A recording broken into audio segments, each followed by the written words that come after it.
오늘은 두 성품에 대해서 말씀드리겠습니다.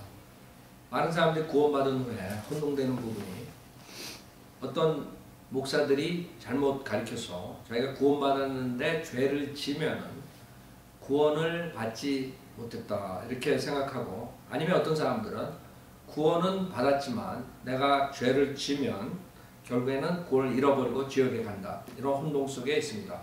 그러나 그런 목사들은 하나님의 말씀에서 분명히 두 성품에 대해서 말씀하시는데 이 두 성품을 모르기 때문입니다. 즉 우리가 아담으로부터 받은 옛 성품이 있고 구원받았으면 예수 그리스도한테 받은 새 성품을 가지고 있는 것입니다.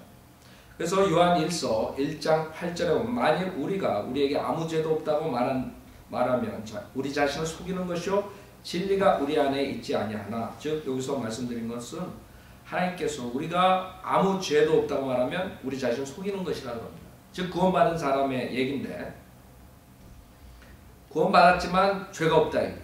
여러분 죄라는 것은 여러분 꼭 누구 살인하고 도둑질하고 행위로 밖으로 해야만 죄가 되는 것이 아닙니다. 여러분 마음속에 있는 더러운 것, 마음속에 미움, 질투, 화내는 것, 모든 것들이 죄입니다. 자, 그래서 아무 죄도 없다고 말하면 우리 자신을 속이는 것이요 진리가 우리 안에 있지 아니하나. 우리가 우리 죄들을 자백하면 그는 신실하시고 의로우셔서 우리 죄들을 용서하시며 모든 불의에서 우리를 깨끗하게 하시느니라. 만일 우리가 죄를 짓지 아니하였다고 말하면 우리는 그분을 거짓말쟁이로 만드는 것이요 그분의 말씀이 우리 안에 있지 아니하니라. 요한일서 1장 8절부터 10절까지인데 이 말에 의하면 우리가 구원받은 사람들도 죄를 질 수 있기 때문에 그 죄를 자백하고 다시 주님과의 교제를 회복해야 된다는 것입니다. 에베소서 4장 23절에 보면 너희 생각의 영 안에서 새롭게 되어 하나님을 따라 24절 의와 참된 거룩함 안에서 창조된 새 사람을 입으라. 자, 새 사람을 입으라 그랬죠. 그 다음에 22절에 보면 이전 행실에 관해서는 기만의 욕망에 따라 썩어진 옛 사람을 벗어버리고, 즉 여러분이 구원을 받았지만 아직 육신의 몸을 여러분이 가지고 있기 때문에 옛 사람을 가지고 있는 거예요. 그 다음에 새 사람을 가지고 있고, 구원받았을 때 새 사람이 생기죠. 즉 여기서 만약에 여러분이 올바로 살려면 옛 사람을 벗어버리고 너희 생각의 영 안에서 새롭게 되어 하나님을 따라 의와 참된 거룩함 안에서 창조된 새 사람을 입으라. 여러분 조끼 입는 식으로 여기서 비유를 했는데, 즉 옛 사람이 있고 새 사람이 있다. 옛 성품을 가지고 새 성품을 가지고 있는데 여러분이 옛 사람을 벗어버리고 옛 성품을 벗어버리고 그 다음에 새 사람을 입으라. 새 성품으로 여러분이 살아나가면 죄를 짓지 않는다 이거죠. 사도 바울도 이것을 분명하게 로마서 7장에서 그 두 가지 성품의 갈등에 대해서 말을 했습니다. 로마서 7장 15절에 내가 행하는 것을 내가 알지 못하노니 이는 내가 원하는 것은 행하지 아니하고 오히려 내가 미워하는 것을 행함이라. 그러므로 만일 내가 원치 않는 것을 행하면 내가 율법이 선하다는 것에 동의하노라. 그러나 이제는 그것을 행하는 것은 더 이상 내가 아니요 내 속에 거하는 죄니라. 내 안에 곧 내 육신 안에는 선한 것이 거하지 않는 줄을 내가 아노니 원함은 내게 있으나 선한 것을 어떻게 행하는 것인지는 알지 못하노라. 여러분의 옛 성품은 계속적으로 죄를 짓게 돼 있어요. 절대로 선한 일을 할 수가 없어요. 내가 원하는 선을 행하지 않고 원치 않는 악을 행하는도다. 이제 만일 내가 원치 않는 것을 행하면 그것을 행하는 것은 더 이상 내가 아니요 내 속에 거하는 죄니라. 그리하여 내가 한 법을 발견하노니 그것은 내가 선을 행하고자 할 때 악이 나와 함께 있다는 것이라. 내가 속사람을 따라, 그렇죠?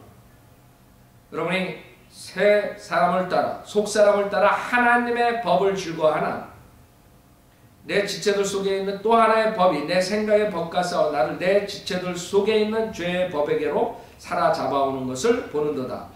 나는 비참한 사람이로다. 누가 이 사망의 몸에서 나를 구해낼 것인가. 여러분 죽을 때까지는 이 사망의 몸에서 나오지 못해.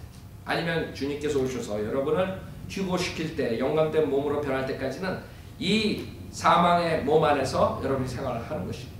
그렇기 때문에 옛사람을 벗어버리고 새 사람을 입으라고 하나님 말씀에서 명령하고 있는 거죠. 25절에 보면 예수 그리스도 우리 주를 통하여 하나님께 감사하노라. 그러므로 내 자신이 생각으로는 하나님의 법을 섬기지만 육신으로는 죄의 법을 섬기노라. 자, 그래서 사도 바울의 결론, 즉 어떻게 하면 여러분이 죄를 짓지 않고 성령의 법을 따라 사느냐.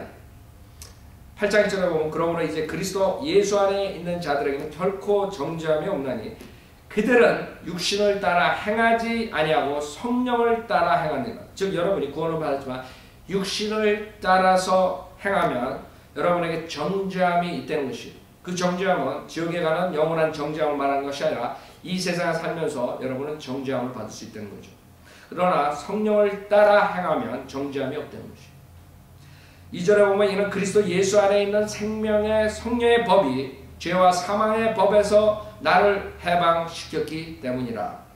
율법이 육신을 통하여서는 연약하여 할 수 없는 것이므로 하나님께서 죄 때문에 자신의 아들을 죄 있는 육신의 모양으로 보내 그 육신의 죄를 선고하셨으니 이는 율법의 의가 우리 안에서 이루어지게 하려 함이라. 우리는 육신을 따라 행하지 않고 성령을 따라 행하는 자들이라. 육신을 따르는 사람들은 육신의 일들을 생각하나 성령을 따르는 사람들은 성령의 일들을 생각하느니라. 육신적으로 생각하는 것은 사망이나 영적으로 생각하는 것은 생명과 화평이니라. 육신적인 생각은 하나님과 원수가 되나니 그것은 하나님의 법에 복종하지 않을 뿐만 아니라 실로 할 수도 없음이라. 그러므로 육신 안에 있는 자들은 하나님을 기쁘시게 할 수 없느니라. 그러나 하나님의 영이 너희 안에 거하시며, 구원받은 사람은 누구나가 하나님의 영이 거하죠.